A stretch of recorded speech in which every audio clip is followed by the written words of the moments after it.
तो खबर लोहरदगा से है, जहां पर आईईडी ब्लास्ट हुआ है। लोहरदगा में हुए आईईडी ब्लास्ट के बाद सिविल सर्जन के निर्देश पर चिकित्सीय टीम के साथ एम्बुलेंस प्रचार के लिए रवाना हो गई है।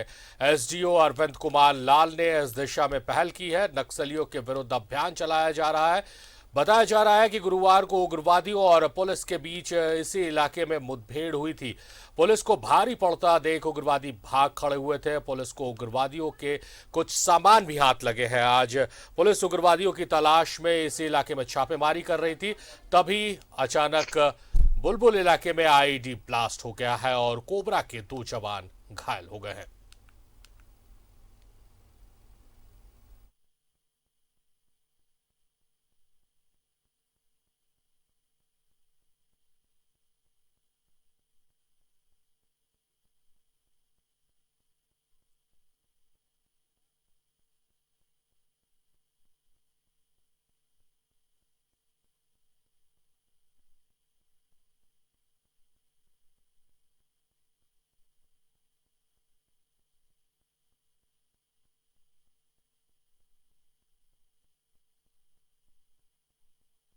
लोहरदगा में और 2 जवान घायल हुए हैं। रांची मेडिकल लाया गया चॉपर के सहारे उन्हें, जहां उनका इलाज चल रहा है। गौतम लेनिन हमारे सहयोगी हमारे साथ लाइव जुड़े हुए हैं लोहरदगा से। सीधे उनका रुख करेंगे, उनसे ही जानने समझने की कोशिश करेंगे कि आखिर कहां चूक हुई है।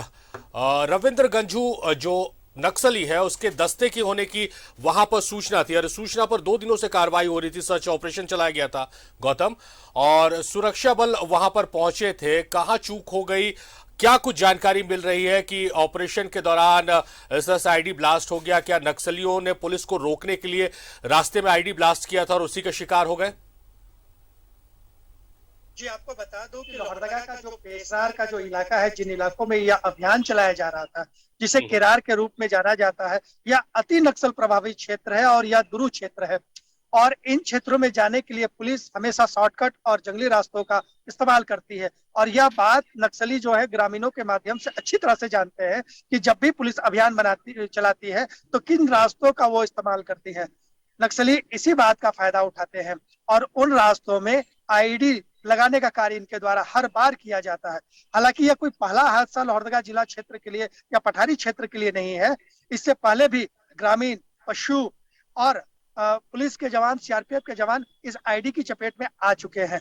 यह जो हादसा हुआ है, यह कल नक्सलियों के साथ मुठभेड़ हुई थी, जिसमें नक्सली घने जंगलों का फायदा उठाकर क्षेत्र से भागने में सफल हुए थे। कुछ सफलताएं मिलने की सूचना मिल रही थी, लेकिन जब तक पुलिस जवान नीचे नहीं उतर जाते, उन सूचनाओं को शेयर करने की बात नहीं कही जा रही थी। लेकिन आज सुबह करीब करीब 7 बजे यह बताया गया कि ये जो दो सारे जो कोबरा और सीआरपीएफ और जिला पुलिस बल के जवान जो लोहरदगा की ओर लौट रहे थे, इसी क्रम में यह हादसा, जिसमें 203 कोबरा के ये दोनों जवान घायल हो गए। हालांकि दिलीप कुमार के ज्यादा घायल होने की बात बताई जा रही है, नारायण जी। दास को भी चोटें आई हैं। लेकिन यह स्थिति है कि इस पूरे मामले में लोहरदगा के एसपी ने अभी तक कुछ भी बयान जारी नहीं किया है, ना ही मीडिया कर्मियों का फोन रिसीव किया है। एसडीपीओ ने स्पष्ट रूप से कहा कि मैं इस मामले में ना कुछ जानता हूं, ना कुछ बताने की स्थिति में हूं, और ना ही डीएसपी। यानी कहा जाए कि पूरा का पूरा जो वरीय पदाधिकारी है पुलिस का, वो इस पूरे मामले में मीडिया कर्मियों से साइड है, मौन काटे हुए है। लेकिन एसडीओ अरविंद गौतम, कुमार जिस इलाके में ये आईडी ब्लास्ट हुआ है, जहां पर ऑपरेशन चल रहा था, जहां सर्च अभियान चलाया गया था, उस इलाके में क्या कुछ हलचल देखने को मिल रही? क्या उस इलाके की घेराबंदी की गई है? क्योंकि कहीं ना कहीं उग्रवादियों के उन इलाकों में होने की सूचना पुलिस के पास है। जी बिल्कुल, ये रविंद्र गंजू का जो दस्ता है, यह लगातार बुलबुल, केरार और पेशरार के क्षेत्र में सक्रिय है। तो ये लगातार ये सूचनाएं मिल रही थी। हालांकि यह सूचना मिल रही है कि लातेहार और गुमला के क्षेत्र से भी इन्हें घेरने की दिशा में कार्य किया जाएगा। लेकिन जब तक इसकी कोई आधिकारिक पुष्टि नहीं हो जाती, हम इसे आधिकारिक नहीं मान सकते। लेकिन नक्सलियों के विरुद्ध लगातार लोहरदगा के क्षेत्र में अभियान चल रहा है।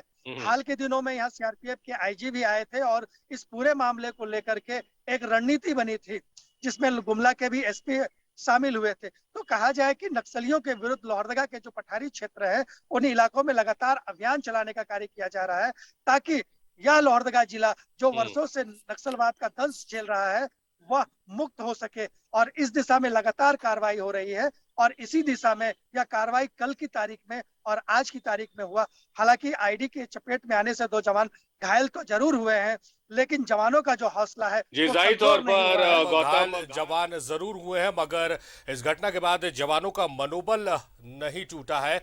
वो उसी शिद्दत के साथ जंगल में प्रवेश कर रहे हैं, सर्च अभियान चला रहे हैं और उम्मीद यही है कि रविंद्र गंजू समेत उनका पूरा दस्ता जो है वो पुलिस की गिरफ्त में आ जाए। बहुत शुक्रिया गौतम, आपका तमाम बातचीत, तमाम जानकारियों के लिए आपका शुक्रिया। तो हमारे सहयोगी गौतम थे जो बता रहे थे कि किस तरह से ऑपरेशन चलाया जा रहा था और उसी दौरान आईडी ब्लास्ट में 2 जवान घायल हुए हैं।